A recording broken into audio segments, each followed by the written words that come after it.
हाय Newton's, क्या हाल चाल है। आज का टॉपिक है वर्टिकल सर्कुलर मोशन। और वर्टिकल सर्कुलर मोशन तो सभी को पता होगा। वर्टिकल सर्कुलर मोशन का सबसे ईजिएस्ट एग्जांपल जो मेरे दिमाग में आता है वो है झूला। बचपन में हम झूला झूलते हैं, तो मान लो ये आप हो और ये झूले की रस्सी है और ये इस तरीके से बंधी हुई है। आपका कोई दोस्त आपको धक्का देता है, मतलब आपको वेलोसिटी देता है, और क्या होता है, ये झूला जो है कुछ दूर ऊपर तक जाता है। आप बोलते हो और तेज, तो और तेज़ी से धक्का मारता है, वो और ऊंचा जाता है। बट एक समय ऐसा आता है जब उसकी वेलोसिटी जो है यहाँ पे आके कहीं रुक जाती है और वापस झूला अपनी जगह पे आता है। तो अगर आप देखोगे तो this is the definition of vertical circular motion. तो हो क्या रहा है, अगर मैं इसको डिफाइन करने की कोशिश करूँ, और एक बार मेरे साथ नोट भी करते जाना, नोट्स कॉपी बना रहे हो, आई होप सो सब कोई। सो वर्टिकल सर्कुलर मोशन, यहाँ पे क्या हो रहा है, दिस मोशन, ये मोशन किस टाइप का मोशन है, हम लोगों ने लास्ट लेक्चर में भी किया था। अगर नहीं देखा है आपने तो प्लीज जाके वो देख लो। Vertical circular motion is a motion in along a circular path, motion along a circular path where object moves against gravity, where object moves against, अब ये क्या स्पेलिंग लिख दिया मैंने, अगेंस्ट, आप लोग सही सही लिखना, अगेंस्ट ग्रेविटी। तो बेसिकली जब भी ग्रेविटी के अगेंस्ट, तो झूला में क्या हो रहा है, यहाँ पे आप देखो कि झूले में जब भी आप वेलोसिटी देते हो, यहाँ पे मान लो कुछ वेलोसिटी दिया, वो झूला कब तक मूव करेगा सर्कुलर पाथ में, वो यहाँ पे कोई पोजीशन थी इसकी। तो अगर मैं एक हॉरिजॉन्टल लाइन ड्रॉ करूँ तो कुछ इस तरीके का होगा हॉरिजॉन्टल लाइन। और अब सेकेंड पोजीशन पे आप हॉरिजॉन्टल लाइन देखो क्या हुआ, सेकेंड पोजीशन पे इसके जो हॉरिजॉन्टल लाइन है वो कुछ चेंज हो गया है ना। तो clearly it has moved up, ये कुछ हाइट ऊपर की ओर जाता है अगेंस्ट ग्रेविटी। तो ये एच हाइट ऊपर गया ग्रेविटी के अगेंस्ट जाता हुआ। एंड उस टाइप के मोशन जो कि सर्कुलर पाथ, बट पाथ कैसा फॉलो कर रहा है, सर्कुलर, बिकॉज रस्सी से बंधा हुआ एक पॉइंट के एक पॉइंट पे, एंड देयर फोर वो रस्सी की लेंथ चूंकि कांस्टेंट है, तो it is bound to move along a circular path, because ये जो रस्सी की लेंथ मान लेते हैं एल है, ये एल कांस्टेंट है, यहाँ पे भी एल ही रहेगा ये रस्सी की length, and therefore it is moving along a circular path। तो ये moves along a circular path और it is moving against gravity। तो this type of motion is known as vertical circular motion। Now अगर हमें definition समझ में आ गया, तो इस टाइप की प्रॉब्लम्स को सॉल्व करने के लिए या इस टाइप की प्रॉब्लम्स को अप्रोच करने के लिए देर आर टू स्टेप्स। सबसे पहला स्टेप जो होता है कभी भी वर्टिकल सर्कुलर मोशन है, तो स्टेप वन इज, हमें ये देखना है कि ये पोजीशन कहाँ से कहाँ तक गया, वन से लेके मान लो ये टू पोजीशन तक जाता है। तो हम बात करेंगे यहाँ पे ये किसके अगेंस्ट जा रहा है, ग्रेविटी के अगेंस्ट। तो हम बोलेंगे work done from one to two, one से टू तक गया। और हमें वर्क तो पता है, वर्क क्या होता है, work is equal to change in kinetic energy from one to two. तो जब भी दो पोजीशन की बात कर रहे होंगे तो हम क्या करेंगे, काइनेटिक एनर्जी निकाल लेंगे पोजीशन टू पे, पोजीशन वन पे। और ये वन से टू, आप देखो यहाँ पे पिछला जो यूनिफॉर्म सर्कुलर मोशन की हम बात कर रहे थे, वहाँ पे केवल एक पॉइंट की बात कर रहे थे कि उस पॉइंट पे क्या क्या फोर्सेज हैं। बट यहाँ पे एक से दो तक जा रहा है या एक से कहीं तीन पे जा रहा होगा, तो हम एक पॉइंट से दूसरे पॉइंट की बात कर रहे हैं, and therefore we will be talking about work done between one and two, और काइनेटिक एनर्जी वन और टू के बीच में हम कैलकुलेट कर लेंगे। तो सबसे पहला स्टेप होता है, आप ये कर लो। द सेकेंड स्टेप इज कि अगर मुझे इसके बाद यहाँ से अगर सॉल्व नहीं होती है प्रॉब्लम्स, तो सेकेंड स्टेप इज किसी पॉइंट पे फोर्सेस निकाल लो। Force at any point one will be equal to, uncle ने क्या बताया, न्यूटन अंकल ने, कि फोर्स हमेशा एक पॉइंट पे डिफाइन होता है, और उस पॉइंट पे जो फोर्स होता है वो क्या होगा, वो वहाँ पे जो भी मास है ऑब्जेक्ट का इनटू उस जगह पे एक्सेलरेशन एट वन। और हमें पता है एक्सेलरेशन एट वन क्या हो जाएगा, M V one whole square upon जो भी लेंथ यहाँ पे दिया हुआ है, यहाँ पे एल दिया हुआ है तो एल मान लेते हैं, या जो भी रेडियस होगा सर्कल का उसके रेडियस को हम यहाँ लिख देंगे। ठीक है, सो this is nothing but this is radius of the circle, radius हो गया, या फिर रेडियस ऑफ सर्कल हो जाएगा, या फिर अगर कोई कर्व पाथ है तो उसका रेडियस ऑफ कर्वेचर हो जाएगा। तो अभी हम फिलहाल सर्कुलर की बात करें तो हम सर्कल की बात करेंगे, तो रेडियस ऑफ सर्कल हो जाएगा। और ये क्या हो जाएगा, वेलोसिटी एट पॉइंट 1, जिस पॉइंट पे हम फोर्स की बात करेंगे हम उसी पॉइंट की वेलोसिटी की बात करेंगे। ये 2 स्टेप्स करके आप दुनिया का कोई भी प्रॉब्लम, किसी भी टाइप का प्रॉब्लम वर्क, अगर वो वर्टिकल सर्कुलर मोशन से रिलेटेड है तो आप सॉल्व कर सकते हो ओलंपियाड तक लेवल तक में। इसके बियॉन्ड स्टेप्स नहीं लगते हैं। तो वर्टिकल सर्कुलर मोशन इसलिए भी बहुत ही आसान टॉपिक लगता है। एक तो हमें समझ आती है कि भाई स्विंग हमने किया हुआ है, हमें समझ में आता है कि वेलोसिटी दोगे किसी पॉइंट पे रुकेगा और रुकने के बाद वो वापस उस जगह पे आने की कोशिश करेगा, अगर वो स्ट्रिंग टूट नहीं जाती या फिर वहाँ पे ये स्लैक नहीं हो जाता, मतलब टेंशन अगर जीरो हो जाएगा तो ऑब्वियसली वो उसको वापस नहीं ला पाएगा। वो हम सब बात करेंगे धीरे धीरे वर्टिकल सर्कुलर मोशन में, जैसे जैसे एडवांस लेवल की तरफ जाएंगे वहाँ पे हम इसकी भी बात कर लेंगे जब टेंशन जीरो होता है। बट फिलहाल 2 स्टेप्स अगर कर लोगे तो most of the circular motion के बेसिक प्रॉब्लम सॉल्व हो जाते हैं। तो आई होप सबको क्लियर हो रहा है। If you are liking this please give me a thumbs up. और अगर आपको ये सेशन सच में मज़ा आ रहा है इस सेशन में और आपको लगता है कि ये समझ में आ जाएगा तो please share it with as many friends as possible. ठीक है, चलो। तो न्यूटन्स नोट कर लिया सबने। तो वर्टिकल सर्कुलर मोशन में भाई थ्योरी तो इतनी है। अब थ्योरी इतनी है तो अब इसके कुछ कुछ क्वेश्चंस देखते हैं किस टाइप के इसमें क्वेश्चंस आते हैं। तो let's look at the different variety of question. यहाँ पे क्वेश्चंस कुछ मैंने लिए भी हैं बट कुछ क्वेश्चंस तो अभी मैं चलते फिरते बना भी लेते हैं। तो लेट्स से सबसे पहला क्वेश्चन अगर मैं यहाँ पे बात करूँ तो स्विंग का ही केस ले लेते हैं कि मान लो एक स्विंग को मैंने वेलोसिटी दे दिया, इसकी लेंथ एल की बात कर लेते हैं और ये लेंथ हो गया मान लेते हैं 1 मीटर फॉर सिंप्लीफिकेशन। अब यहाँ पे वेलोसिटी मैंने दे दिया अंडर रूट ऑफ 10 मीटर पर सेकेंड। ठीक है, इतना दे दिया। तो अब आपसे पूछता हूं मैं कि फाइंड द एंगल, और फिर सिंपली एंगल की जगह हम क्या डिफाइन कर सकते हैं, find the angular displacement. Find the angular displacement. ठीक है, ये सिंपल सी चीज पूछ सकता हूं मैं आपसे। तो सबसे पहले चलो यही पूछ लेता हूं कि find the angular displacement. Angle नहीं पूछते हैं, फाइंड द एंगुलर डिस्प्लेसमेंट पूछ लेते हैं। अब आप क्या बोलोगे, सर ये तो हो गया, अब ये देख लें ये सॉल्व हो जाएगा कि नहीं। तो चलो कुछ एंगुलर डिस्प्लेसमेंट होगा, ये पार्टिकल कुछ इस तरीके से ट्रैवल करेगा तो नया पोजीशन जो है वो यहाँ आ जाएगा। और एंगुलर डिस्प्लेसमेंट कब होगा, जब यहाँ पे वेलोसिटी जीरो हो जाएगी। मैक्सिमम एंगुलर डिस्प्लेसमेंट कितना होगा, जब ये वेलोसिटी जो है जीरो हो जाएगी। और इसलिए यहाँ पे मैक्स लिख लेते हैं, find the maximum angular displacement.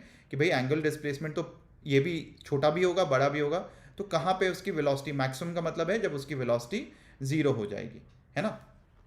तो अब ये कैसे निकालेंगे, हमें पता है यहाँ पे अगर मैं इसको पोटेंशियल एनर्जी को यहाँ पे ज़ीरो मान लेता हूँ, किसी भी लेवल पे पोटेंशियल एनर्जी को मैं ज़ीरो बेस मान सकता हूँ, तो यहाँ पे पोटेंशियल एनर्जी जो है वो डिफाइन कर सकते हो। बट हमने क्या सीखा है, वर्क एनर्जी में पोटेंशियल एनर्जी की हम बात ही नहीं करेंगे। हम क्या बात करेंगे, यहाँ पे फोर्सेस डिफाइन कर लो। तो भाई यहाँ पे मैं बोलूँगा ये मास है, इसके ऊपर इधर की ओर टेंशन, इधर की ओर mg, और ये हो गया, यही दो फोर्सेस लग रहे हैं और तो कोई फोर्स नहीं लग रहा है। तो हम बोलेंगे भाई work done by tension plus work done by mg will be equal to change in kinetic energy. कहाँ से कहाँ तक, 1 से लेके 2 तक। अब आप सब समझदार हो, वर्क डन बाई टेंशन बताओ कितना होगा। और ये हम पहले भी पढ़ चुके हैं, नॉर्मल टेंशन इनके द्वारा वर्क डन कितना हो जाएगा, ज़ीरो। बिकॉज टेंशन और डिस्प्लेसमेंट ये हमेशा एक दूसरे के परपेंडिकुलर हैं। यहाँ पे आप देखो, इस जगह पे टेंशन और डिस्प्लेसमेंट किधर है, इस डायरेक्शन में। यहाँ पे वापस टेंशन और डिस्प्लेसमेंट अब किधर होगा, इस साइड पे होगा। तो हमेशा टेंशन और डिस्प्लेसमेंट परपेंडिकुलर होंगे, और जब भी दो फोर्सेस परपेंडिकुलर होते हैं तो उनका डॉट प्रोडक्ट क्या हो जाता है, zero. And therefore work done by the tension is equal to zero. मतलब सर्कुलर पाथ में जब ये घूम रहा होता है तो टेंशन काम नहीं करता है, क्योंकि टेंशन और डिस्प्लेसमेंट के बीच में एंगल 90 डिग्री होता है। And this can be asked as assertion reason also. आपके किताबों में, आपके एग्जाम्स में ये असर्शन रीजन की तरह क्वेश्चन भी आ सकता है। तो ये समझ में आया। अब वर्क डन बाई mg क्या होता है, भाई mg नीचे लग रहा है, डिस्प्लेसमेंट ऊपर हो रहा है, इसका मतलब क्या हो जाएगा, वर्क डन पॉजिटिव होगा नेगेटिव होगा, work done by M G क्या हो जाएगा भाई, एम जी नीचे लग रहा है, डिस्प्लेसमेंट ऊपर हो रहा है, तो वर्क डन तो नेगेटिव होगा, तो माइनस एम जी एच ये आएगा, ये एच मान लेते हैं, अभी निकाल भी लेंगे एच कितना होता है, ठीक है। तो ये हो गया थीटा, तो हम यहाँ पे लिख लेंगे माइनस एम जी एच। अब change in kinetic energy at two कितना है, ज़ीरो, क्योंकि यहाँ पे आप देखोगे तो काइनेटिक एनर्जी क्या है, ज़ीरो। फाइनल वेलोसिटी जब मैक्सिमम डिस्प्लेसमेंट होगा तो फाइनल वेलोसिटी क्या हो जाएगी, ज़ीरो, तो हमने लिख दिया। काइनेटिक एनर्जी वन कितना है, जितनी वेलोसिटी आपने दी है, half mass into V square, तो वी स्क्वायर कितना हो जाएगा, वी स्क्वायर यहाँ पे हम 10 लिख देंगे, ठीक है, ये है because v is equal to under root 10 है, तो हम यहाँ पे वी स्क्वायर जो हो गया under root 10 into under root 10 which is 10, तो ये आ गया 5m, so this is equal to 5m। और हमने क्या बोला, work done is equal to change in kinetic energy, तो minus M G h is equal to final is k2 which is 0 minus initial which is 5 into mass, ये आ गया, मास से मास cancel हो गया, नेगेटिव से नेगेटिव कैंसिल हो गया, और हमारे पास जी एच कितना आ गया, 5 आ गया, तो हमारे पास यहाँ पे g h is equal to 5 metre आ गया, and therefore h is equal to, sorry 5 metre बोल रहा हूँ, 5 मीटर ही होगा वैसे तो, ठीक है, मतलब H is in metre, because यहाँ पे हमने एल भी मीटर में दिया हुआ है, सब कुछ मीटर में दिया हुआ है, तो ये मीटर में है, तो 5 मीटर ही है, यहाँ पे एम दिया हुआ था, तो दैट मे कंफ्यूज, ठीक है। तो h is equal to 5 upon g is 10 इतना मीटर, तो ये हो जाएगा हाफ मीटर, ये आ गया, ये हाफ मीटर ऊपर तक चला गया। अब अगर मुझे एंगल निकालना है तो एंगल कैसे, एंगुलर डिस्प्लेसमेंट निकालना है तो एंगल कैसे निकालेंगे, तो आप ये देखो h क्या हो जाएगा, पहले लेंथ था l, अब ये यहाँ पे आ गया, तो अगर मैं ये देखूँ ये l है, ये थीटा है, तो ये कितना हो जाएगा, l cos थीटा, कहाँ से कहाँ तक, यहाँ से लेके यहाँ तक, और ये पूरी लेंथ कितनी है, पूरी लेंथ है l, तो ये जो h है, h ये जितना हाइट गया ये कितना हो जाएगा, l minus L cos theta, l minus L cos theta is equal to h, और h हमने निकाल लिया कितना है, हाफ, और l कितना है 1, तो l 1 minus cos theta is equal to half, l 1 था तो 1 minus cos theta is equal to half, और यहाँ से कॉस थीटा कितना आ जाएगा, कॉस थीटा आ जाएगा 1/2, इसका मतलब है थीटा कितना हो जाएगा, थीटा इज इक्वल टू, आपको पता है theta is equal to 60 degree, 60 degree तक चला जाएगा, मतलब अगर रूट 10 दोगे तो ये 60 डिग्री तक ट्रैवल कर जाएगा। तो आप देखो क्या किया हमने इस क्वेश्चन में, हमने बहुत ही सिंपल वर्क एनर्जी थ्योरम लगाया, और तो कोई नई चीज़ करी ही नहीं, सर्कुलर मोशन है तो उससे क्या हो गया, हम केवल बात कर रहे हैं एक जगह से दूसरे जगह तक जाने की, जब भी हम बात करेंगे एक जगह से दूसरी जगह तक तो वर्क एनर्जी के ही एक्सटेंशन हो जाएगा। अब अगर मैं पूछता कि find the tension eight position 1 and find the tension, इसी क्वेश्चन को एक्सटेंड कर देते हैं, ठीक है, let me extend this question. अब मैं पूछता हूं फाइंड टेंशन 1 जो कि पहला पोजीशन था पहले बार, और टेंशन 2, ये दोनों पूछता हूं, तो अब आप क्या करोगे, आप बोलोगे सर ये तो आपने फोर्सेस में सिखाया था मुझे, कैसे सिखाया था भाई, कि भाई यहाँ पे अगर मुझे टेंशन निकालना है T1, और देखते हैं दोनों सेम है या डिफरेंट है, तो यहाँ पे T1 निकालना है, तो मैंने फोर्स लगा दिया ऊपर T1, यहाँ mg, और यहाँ पे वेलोसिटी कितना था, वेलोसिटी था √10 मीटर पर सेकेंड, यही था।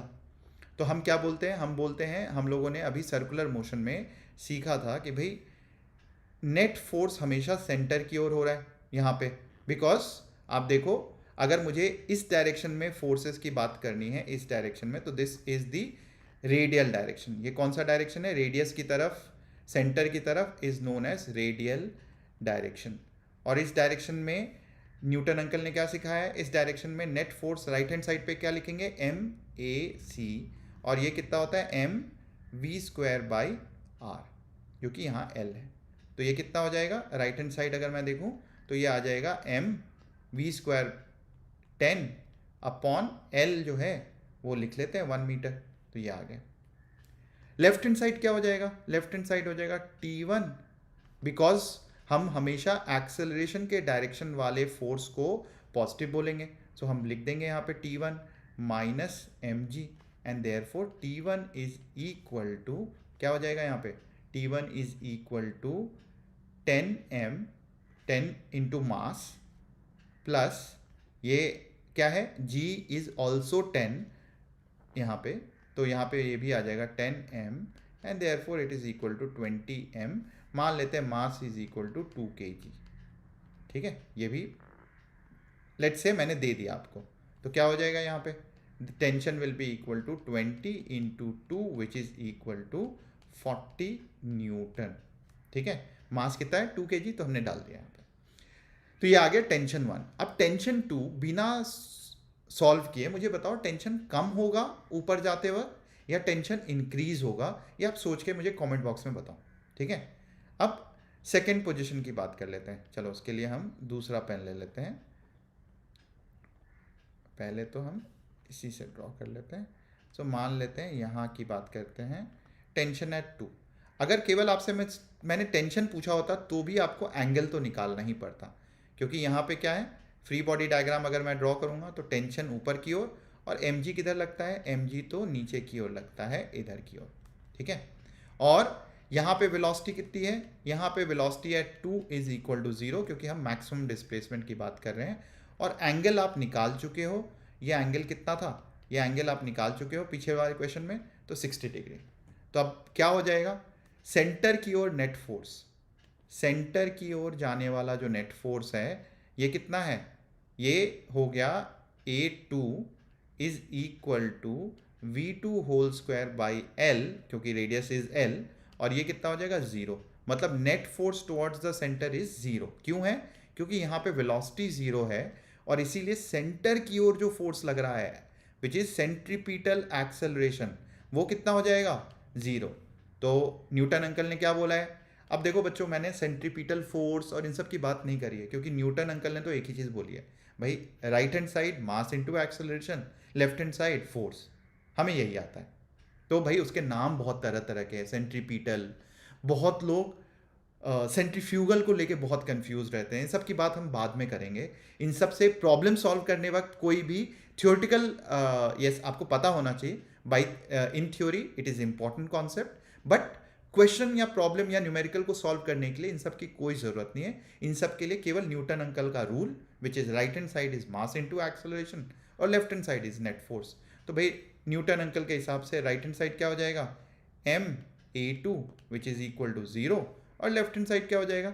इस डायरेक्शन में फोर्सेस, तो देखो mg इधर लग रहा है नीचे, ये एंगल कितना हो जाएगा? अगर ये 60 है तो ये भी 60 होगा, और इधर mg cos ऑफ थीटा जो भी एंगल है, तो हम क्या लिख देंगे left hand side? Left hand side will be equal to T2 minus mg cos of theta. अब यहाँ चूंकि एक्सेलरेशन 0 है, तो आप mg cos theta minus T2 करो या T2 minus mg cos theta करो, कोई फर्क नहीं पड़ता। तो क्या आ जाएगा? T2 will be equal to m, ये तो 0 ही है, तो सिंपली आ जाएगा mg cos ऑफ थीटा, और ये आ जाएगा यहाँ पे अगर हम कैलकुलेट करेंगे तो ये mg cos थीटा लिख दिया। mg कितना है? 2 है, g कितना है? 10 है, एंड cos 60 की वैल्यू कितनी होती है? ये होती है हाफ, तो ये कितना आ गया? 10 न्यूटन। मतलब आप देखो कि यहाँ पे बॉटम पे टेंशन कितना था? 40 न्यूटन, और यहाँ पे जो एंड पॉइंट है जहाँ पे वेलोसिटी 0 हो जाती है वहाँ पे टेंशन कितना है? 10 न्यूटन। मतलब जब ये पार्टिकल इस पोजीशन से फाइनली 60 डिग्री पे मूव कर रहा था इस पोजीशन तक, तो बीच में जितने भी पोजीशंस आए होंगे हर पोजीशन पे इसकी टेंशन कम होती गई है। यहाँ पे 40 न्यूटन, 40 न्यूटन, एंड पे 10 न्यूटन, तो बीच में ऑब्वियसली कम ही हो रही है। तो जैसे जैसे ऊपर जा रहा है टेंशन इसका रिड्यूस होता जा रहा है, इसका टेंशन कम होता जा रहा है। सो ये पॉइंट बहुत इंपॉर्टेंट है और नोट करने वाली है। तो सबने नोट कर लिया ये सारी चीज़ें कि अगर आपसे मैं टेंशन पूछूंगा तो फोर्स पूछ रहा हूँ, जब मैं फोर्स पूछ रहा हूँ तो किसी एक पॉइंट की बात करूँगा, और उस पॉइंट पे आप फोर्स का इक्वेशन या न्यूटन लॉ लगाओगे। तो कई बार ये कन्फ्यूजन होता है कि सर वर्क एनर्जी कब लगाना है, फोर्स कब लगाना है। तो जब भी एक पॉइंट से दूसरे पॉइंट की, मतलब अगर स्पीड से रिलेट कर रहा हूं मैं चीज़ों को, तो वर्क एनर्जी थ्योरम लगाऊंगा एक जगह से दूसरी जगह तक जाने के लिए। वो तो आपको करना ही करना चाहिए अगर वर्टिकल सर्कुलर मोशन है, मतलब अगर वो ग्रेविटी के अगेंस्ट घूम रहा है तो आप वर्क एनर्जी थ्योरम तो लगाओगे ही लगाओगे। अब अगर किसी पॉइंट पे फोर्स की ज़रूरत पड़ जाती है निकालने की, तो उस केस में हमें फोर्स का इक्वेशन भी लिखना होगा और उस पॉइंट पे हमें न्यूटन अंकल की याद आएगी और न्यूटन अंकल का इक्वेशन लगाएंगे हम। ठीक है, अब एक क्वेश्चन आपके लिए लिया मैंने। क्वेश्चन, बहुत सारे क्वेश्चन बनेंगे इससे, तो let's be patient and let's learn lot of questions out of this. सबसे पहला है, मान लेते हैं कि एक पार्टिकल है, इसको मैंने एक स्मूथ ट्रैक पे रिलीज किया। इस तरीके का एक स्मूथ ट्रैक है। एक तो ये ट्रैक कैसा बन गया है, चलो मान लेते हैं ये ग्राउंड है और ये स्मूथ ट्रैक है। तो यहाँ पे अगर मैं पूछता हूँ, पोटेंशियल एनर्जी की बात करें तो पोटेंशियल एनर्जी क्या होता है भाई? पोटेंशियल एनर्जी होता है नेगेटिव ऑफ वर्क डन। तो यहाँ पे पोटेंशियल एनर्जी कितना हो जाएगा? पोटेंशियल एनर्जी इसमें कितना स्टोर हो जाएगा? सिंपली चूंकि यहाँ से इस पार्टिकल को ऊपर ले जाने में कितना होगा? -mgh। तो पोटेंशियल एनर्जी उसका नेगेटिव होता है, इसलिए energy stored in the system. तो अगर मैं आपसे अलग अलग जगह पे पोटेंशियल एनर्जी पूछूं, मान लेते हैं ये ग्राउंड है और ग्राउंड पे potential energy at the ground is equal to 0। तो पोटेंशियल एनर्जी एट, इसको बोल देते हैं 1। तो पोटेंशियल एनर्जी एट 1 कितना हो जाएगा? पोटेंशियल एनर्जी एट 1 हो जाएगा, अगर मैं आपसे क्वेश्चन पूछता हूँ पहला कि पोटेंशियल एनर्जी 1 पे बताओ, ये पॉइंट है, ये 2 है, ये पॉइंट मान लेते हैं ये हॉरिजॉन्टल पॉइंट है, ये मान लेते हैं 3 है, और ये टॉप का पॉइंट है, ये पॉइंट बोल देते हैं 4। तो 1 पे कितना हो जाएगा? किसके रेस्पेक्ट में? ग्राउंड के रेस्पेक्ट में। और ग्राउंड क्या बोला हमने? पोटेंशियल एनर्जी ये है 2, बिकॉज दिस इज ग्राउंड। ये तो ग्राउंड पे ही है ना, ये मान लेते हैं स्ट्रेट लाइन है ऐसा, इस लाइन को भूल जाओ नीचे वाले को। तो ये यहाँ पे कितना होगा? तो दिस इज 0। अगर मैंने बोल दिया कि ये वाला रेफरेंस पॉइंट है और यहाँ पोटेंशियल एनर्जी 0 है, तो 1 पे कितना हो जाएगा? 1 पे सिंपली हो जाएगा प्लस, कितना एनर्जी इसके अंदर है? m g और h कितना है? ग्राउंड से कितनी हाइट है इसकी? 5r। तो मैं ये लिख दूंगा। अगर मैं आपसे पूछता हूँ पोटेंशियल एनर्जी एट 2, तो आप बोलोगे सर ये तो आपने बता ही दिया, बेस लाइन है, तो ये 0 हो गया। पोटेंशियल एनर्जी 3, कुछ देखने की जरूरत नहीं। यहाँ पे पोटेंशियल एनर्जी कितना होगा? यहाँ पे सिंपली पोटेंशियल एनर्जी होगा, उससे कोई मतलब नहीं है 1 से आ रहा है, 2 से आ रहा है, 3 से आ रहा है। यहाँ पे पोटेंशियल एनर्जी, ग्राउंड से इसका डिस्टेंस कितना हो गया? r। देखो ये हो गया r डिस्टेंस, सर्कुलर पाथ है ये, तो इसलिए ग्राउंड से इसका डिस्टेंस r। तो आप सिंपली बोलोगे ये हो जाएगा, इसमें एनर्जी स्टोर हो जाएगी mgr। ठीक है, और पोटेंशियल एनर्जी 4 पे क्या हो जाएगा? पोटेंशियल एनर्जी 4 पे हो जाएगा, 4 पे पोटेंशियल एनर्जी हो जाएगा प्लस mg। ग्राउंड से इसका डिस्टेंस कितना हो जाएगा? ग्राउंड से हो जाएगा 2r and therefore it is 2r। तो कितने बच्चों का सही हुआ? एक बार चेक करके मुझे कमेंट बॉक्स में बताओ कि अगर आपका ये सही हुआ है। तो ग्राउंड पे 0, जैसे ऊपर जाएंगे mgr और ऊपर जाएंगे mg2r, टॉप पे था तो mg5r। तो इससे कोई मतलब नहीं है वो ऊपर से आ रहा है, नीचे से आ रहा है, डायरेक्टली आपने रख दिया है। अगर उस जगह पे है तो उतनी पोटेंशियल एनर्जी रखता है। ठीक है, अब क्वेश्चन ये नहीं है वैसे, ये तो वर्क एनर्जी का क्वेश्चन हो गया। अगर मैं अब इसमें क्वेश्चन बताऊं, पूछूं आपसे कि भाई 1 से लेके अगर 3 तक जाता है, लेट्स से 1 से मैंने रिलीज किया, यहाँ पे वेलोसिटी इसकी 0 थी, तो आपसे पूछा जा सकता है, मान लो velocity at 1 is equal to 0, ये गिवन है, यहाँ से रेस्ट से रिलीज किया, तो फाइंड वेलोसिटी एट 3। अगर मैं ये पूछता हूँ, दिस इज द क्वेश्चन 1, ये पहला क्वेश्चन है, तो आप कैसे सॉल्व करोगे? आप बोलोगे sir work done by mg, क्योंकि ए ही काम कर रहा है, दूसरा तो नॉर्मल रिएक्शन है और हम पढ़ चुके हैं यहाँ पे 2 ही फोर्सेस लगेंगे एंड दिस इज स्मूथ। मान लेते हैं ये स्मूथ है, ये पाथ जो है स्मूथ है, कोई फ्रिक्शन नहीं है, तो यहाँ पे 2 ही फोर्सेस लगेंगे, एक नॉर्मल रिएक्शन और एक mg का। तो आप बोलोगे sir work done by mg plus work done by normal reaction will be equal to change in kinetic energy. कहाँ से कहाँ तक भाई? 1 से, जिस पॉइंट की बात कर रहे हैं 3, तो चलो 1 से 3 तक का चेंज, तो mg क्या हो जाएगा? पहले ये देख लेते हैं, work done by normal reaction. तो आप बोलोगे सर ये तो आपने सिखाया हुआ है कि जब भी पाथ के नॉर्मल हमेशा परपेंडिकुलर होगा, मतलब हमेशा डिस्प्लेसमेंट और नॉर्मल के बीच में एंगल क्या होगा, 90 डिग्री। और जब भी नॉर्मल और डिस्प्लेसमेंट के बीच में एंगल 90 डिग्री होगा तो वर्क डन क्या हो जाएगा, ज़ीरो, क्योंकि dot product of two perpendicular vectors, जब भी दो वेक्टर परपेंडिकुलर होते हैं तो वर्क डन कितना होता है, ज़ीरो। तो आप सिंपली बोलोगे n dot S is equal to zero, and therefore ये जो है ये तो ज़ीरो हो गया। अब mg के द्वारा वर्क डन कितना हो जाएगा भाई, तो आप बोलोगे नीचे आ रहा है तो डिस्प्लेसमेंट भी नीचे हो रहा है टोटल, तो आप बोलोगे वर्क डन क्या हो जाएगा, पॉजिटिव बाई mg। अभी पोटेंशियल एनर्जी मैं कहीं नहीं ला रहा हूँ, बहुत बच्चे change in potential energy, change in kinetic energy से सॉल्व करते हैं। हमने तो न्यूटन का एक लॉ सीखा है और वर्क एनर्जी में एक लॉ सीखा है, work done by forces is equal to change in kinetic energy. So work done mg के द्वारा कितना हो जाएगा, mg के द्वारा वर्क डन हो जाएगा mg इंटू डेल्टा एच।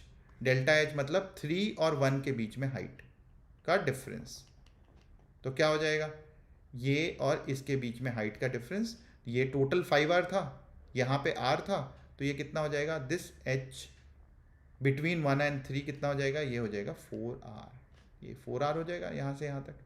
तो वर्क डन कितना हो गया, यहाँ से लेके यहाँ तक, इट इज़ नीचे की ओर डिस्प्लेसमेंट, ये डायरेक्शन ऐसे उल्टा कर लेते हैं क्योंकि नीचे आ रहा है पार्टिकल, तो नीचे की ओर डिस्प्लेसमेंट, फोर्स भी नीचे, दोनों सेम डायरेक्शन में, तो वर्क डन इज पॉजिटिव। सो ये आ जाएगा वर्क डन। और काइनेटिक एनर्जी कितना हो जाएगा, kinetic energy final which is kinetic energy eight 3 minus kinetic energy eight 1, ये आ गया। तो ये आ जाएगा काइनेटिक एनर्जी 3 पे कितना हो जाएगा, half M V at 3 whole square minus half M V at 1 का होल स्क्वायर। तो हम यहाँ लिख लेंगे mg इंटू 4r, ये लिख लिया, इज इक्वल टू 3 पे निकालना है तो half M v3 whole square minus ये कितना हो जाएगा, v1 कितना है, v1 है 0, ये दिया हुआ है। तो आप सब यहाँ पे बिल्कुल इस तरीके से हो गया। अब देखो m से m कैंसिल हो गया, एंड यहाँ पे हम क्या कर लेंगे, यहाँ पे हम लिख लेंगे v3 square is equal to 8gr, और v3 हो जाएगा अंडर रूट ऑफ 8gr। अब जो भी r दिया हुआ है उसकी वैल्यूज़ उसके टर्म्स में आप बता सकते हो। तो ये हमारे पास v3 आ गया, देख लो एक बार, 288gr, ठीक है, ये लिख लिया। अब नेक्स्ट क्वेश्चन, तो यहाँ तक तो हमने वेलोसिटी निकाली, वेलोसिटी निकालते वक्त हमने केवल वर्क एनर्जी थ्योरम लगाया। अब अगर मैं आपसे पूछूं कि भाई 3 पे आपको क्या करना है, 3 पोजीशन पे नॉर्मल रिएक्शन निकालना है, तो क्या हम बोलेंगे, 3 पे फोर्स क्या है, एक है नॉर्मल रिएक्शन, एक है mg, और हम यहाँ पे रेडियस क्या है इसका, सर्कल का सेंटर की ओर r है रेडियस, तो हम बोलेंगे net force towards the centre is n3, and n3 is equal to mv3 whole square upon r। v3 कितना था, 8gr, यही था, तो हम लिखेंगे m into 8gr upon r, ये आ गया n3, तो यहाँ से हमने ये कर लिया, और it will be equal to 8 times mg। देखो n3 इतना ज़्यादा बढ़ जाता है, इनिशियल उसका वेट कितना था, mg था, लेकिन जब वो सर्कुलर पाथ में घूम के यहाँ पे जाता है तो वेट बढ़ जाता है, और उतना उस पर दबाव लग रहा होता है, मतलब अगर आप वेट चेक करोगे वहाँ वेइंग स्केल पे तो उसका वेट बढ़ चुका होगा, तो अपरेंट वेट जो है वो 8 टाइम्स बढ़ जाता है। इसीलिए सर्कुलर पाथ में जब ऊपर से नीचे जाते हो, अम्यूजमेंट पार्क जाते हैं हम, वहाँ ऊपर से नीचे हम स्लाइड कर रहे होते हैं तो हमें थ्रिल फील होता है, बिकॉज हमें अचानक से बहुत हैवीनेस फील हो रहा होता है, ठीक है। और उल्टा होगा, अगर आप ऊपर की ओर जा रहे होगे तो आपको ईजी फील हो रहा होगा। सो this is how your weight, apparent wait increases. अब नेक्स्ट सवाल, यहाँ तक सब कुछ समझ में आ गया, तो यहाँ पे हमने क्या लगा लिया, फोर्स अप्लाई कर लिया। अब नेक्स्ट है, अगर मैं आपसे क्वेश्चन पूछूं, ये सबको समझ में आ गया ना, चलो एक बार पीछे देख लेते हैं। ये तो हम यहाँ आ गए, हाँ इस वाले पे देख लेते हैं। तो यहाँ पे हमने वेलोसिटी निकाल लिया, हमने नॉर्मल पे निकाल लिया। अब अगर मैं पूछता हूँ यहाँ पे वेलोसिटी कितना आया, 4 पे वेलोसिटी कितना होगा, तो क्या आप ये कैलकुलेट कर सकते हो, तो मैं बोलूँगा, मतलब आप बोलोगे यस सर, बिल्कुल आसानी से कर सकते हैं। अब आप दोनों चीज़ें निकालो, वेलोसिटी एट 4 निकालो एंड नॉर्मल रिएक्शन एट 4 निकाल लो और कमेंट बॉक्स में मुझे बताओ, ठीक है। ये आप मुझे कहाँ बताओगे, कमेंट बॉक्स में बताओगे। तो ये वर्टिकल सर्कुलर मोशन में देखो हम कर कुछ नहीं रहे हैं, हम वर्क एनर्जी को ही एक्सटेंड कर रहे हैं, न्यूटन लॉ को ही एक्सटेंड कर रहे हैं और दोनों को इस्तेमाल कर रहे हैं। नॉर्मल पूछा जाएगा तो पहले वर्क एनर्जी से निकाल लोगे और फिर आप नॉर्मल अप्लाई करोगे। अगर आपसे वेलोसिटी पूछा जाएगा तो कुछ करने की ज़रूरत ही नहीं है, फोर्स इक्वेशन की ज़रूरत ही नहीं पड़ेगी, डायरेक्टली वर्क एनर्जी से अप्लाई कर लोगे। तो this is all about vertical circular motion. अब इसमें कुछ चीज़ें इंटरेस्टिंग होती हैं, जैसे फॉर एग्जांपल एक क्वेश्चन मैंने अभी आपके सामने लिया। अब ये क्वेश्चन कहता है यहाँ पे कि भाई एक ब्लॉक है, इस ब्लॉक को हमने रेस्ट से रिलीज कर दिया, और इससे ना मेंस के एडवांस के बहुत सारे क्वेश्चन बनते हैं। जस्ट रिलीज कर दिया, हल्का सा इसमें एक वेलोसिटी दे दिया ताकि ये यहाँ से मूव करने लग जाए। इनिशियल वेलोसिटी अप्रॉक्सीमेटली 0 मान लेते हैं और अपने आप दिस आर ऑल स्मूथ, तो अपने आप ही ये मूव करने लग जाएगा। और आपको निकालना है कि ऐसा पॉइंट जब वो कांटेक्ट लूज कर जाएगा, ठीक है, कांटेक्ट लूज कर जाएगा। कांटेक्ट लूज करने का मतलब क्या होता है, ये हम पहले पढ़ चुके हैं। कांटेक्ट लूज करने का मतलब है एक ऐसा पॉइंट जहाँ पे नॉर्मल रिएक्शन, और ये नोट कर लो बच्चों, नॉर्मल रिएक्शन क्या हो जाएगा, normal reaction will become equal to 0। तो एक ऐसा पॉइंट जहाँ नॉर्मल रिएक्शन 0 हो जाता है। तो ये देखते हैं यहाँ पे, अब ये n है, इस पे फोर्स इस जगह पे किधर लग रहा है, mg, और ये अगर थीटा है तो ये एंगल क्या हो जाएगा, थीटा। एंड देयरफॉर अगर मैं फोर्सेस की बात करूं, इधर नॉर्मल, ये मान लेते हैं n2 है, ठीक है, इधर mg है, तो इधर क्या हो जाएगा, जल्दी से बता दो भाई, इधर हो जाएगा, ये आप सब अब चैंपियंस हो, यहाँ mg cos थीटा। और net force towards the centre, ये हो गया, एक्सेलरेशन बना लेंगे डायग्राम। तो net force towards the centre कितना होता है, mv²/r। तो हम बोलेंगे mg cos theta minus n2 is equal to mv2² r, ठीक है, ये कर दिया। सो n2 क्या है, n2 हमने बोला कि भाई कांटेक्ट जब लूज करेगा तो नॉर्मल रिएक्शन क्या हो जाएगा, 0 हो जाएगा। एंड ये भाई बैटरी क्यों बंद हो रहा है, हमें भी बंद होना होगा क्या, जल्दी से चलो, m कैंसिल हो गया, and therefore v2 is equal to rg cos of theta. अब ये तो हमने निकाल लिया कि भाई यहाँ पे वेलोसिटी इतनी होगी, जब कांटेक्ट लूज कर रहा होगा तो वेलोसिटी होगी rg cos थीटा, बस थीटा नहीं पता हमें, ये हमें थीटा नहीं पता। अब थीटा कैसे निकालेंगे, तो वर्क एनर्जी थ्योरम लगेगा। तो अगर मुझे थीटा निकालना है तो वर्क एनर्जी क्या बोलता है कि भाई 1 पे था, 2 पे गया, तो जो भी डिस्प्लेसमेंट हुआ या जो भी वर्क डन, हम बोलेंगे, अब तो आपको समझ में आ गया, केवल mg वर्क डन कर रहा है, तो जितना mg ने वर्क किया वो चेंज इन काइनेटिक एनर्जी हो जाएगा। कहाँ से कहाँ तक, 1 से लेके 2 तक। तो फाइनल पोजीशन है 2, इनिशियल पोजीशन है 1, तो हाफ m v2², क्या हो जाएगा, v2² rg cos of theta, यही हो गया v2², ये यहाँ डाल देते हैं। और ये क्या हो जाएगा, वर्क डन बाई mg कितना हो जाएगा, ये आ गया h, और ये h कैसे निकालेंगे, पूरा r, ये डिस्टेंस है, ये स्मॉल, ये वाला डिस्टेंस है r cos थीटा, तो ये h आ जाएगा mg r minus r cos theta, so r1 minus cos theta, ये आ गया, is equal to half m rg cos theta, m से m कैंसिल हो गया, और ये आ गया 2rg, सो rg से rg भी कैंसिल हो गया, और ये आ जाएगा आपके पास 2 minus 2 cos theta is equal to 2 minus 2 cos theta is equal to cos theta, और यहाँ से आ जाएगा आपके पास 2 is equal to 3 cos theta, और आ जाएगा आंसर आपके पास cos theta is equal to 2/3। और ये चेक भी कर लिया करना, cos थीटा कभी 1 से ज़्यादा नहीं होगा, तो 2/3 मतलब आंसर लगभग सही दिख रहा है आपको। तो देखो हमने क्या किया, हमने 2 स्टेप्स किए। हमने सबसे पहला स्टेप किया कि भाई हमने फाइंड आउट कर लिया कि भाई उस पॉइंट पे जहाँ पे कांटेक्ट लूज हो रहा है वहाँ वेलोसिटी कितनी है, वो निकाल लिया आपने। अगर वो निकल गया आपसे, तो अब आपको यहाँ पे क्या अननोन था, यहाँ पे theta was not known to you, ये जो था ये आपको नहीं पता था। चूंकि ये नहीं पता था तो आप कैसे निकालोगे, तो भाई 1 से 2 आपको वर्क एनर्जी भी पता है, सो 1 से 2 गया तो आपने वर्क एनर्जी बिटवीन 1 से 2 कर दिया, काइनेटिक एनर्जी भी आपने क्या किया, 2 पे फाइनल काइनेटिक एनर्जी, 1 पे इनिशियल काइनेटिक एनर्जी, आपने वो भी कर लिया, तो एंगल निकाल लिया। तो आपने ये कैलकुलेट कर लिया, आपने वेलोसिटी अगर ये आ गया तो आंसर भी आ जाएगा, आर जी इंटू 2/3 आ जाएगा। तो V2 कितना हो जाएगा, V2 सेकेंड वाला पार्ट भी सॉल्व हो गया, 2/3 into R G under root, ये आ जाएगा। और हाइट निकालना है तो h भी निकाल लिया आपने, h कितना था, हाइट जहाँ पे ब्रेक करेगा ऊपर से निकालना है या यहाँ से निकालना है वो डिपेंड करता है। यहाँ से r cos थीटा हो जाएगा, और ऊपर से अगर निकालना है हाइट तो हम वहाँ से भी निकाल सकते हैं r into 1 minus cos theta, तो r/3। सो बेसिकली आप देखो क्या हो रहा है, यहाँ से ये है जो हाइट ब्रेक हुआ तो ये है h, ये है r/3, और ये हो गया 2/3 इंटू आर, यहाँ से लेके यहाँ तक। तो ये कुछ इस पॉइंट पे कांटेक्ट ब्रेक हुआ था, तो ये आपका r/3 हो गया ऊपर से, और यहाँ से अगर देखूंगा तो 2r/3 हो गया। तो आप दोनों निकाल सकते हो। इंटरेस्टिंगली ये एडवांस का भी क्वेश्चन बन जाता है, क्योंकि इस पे बहुत सारे सवाल आए हुए हैं।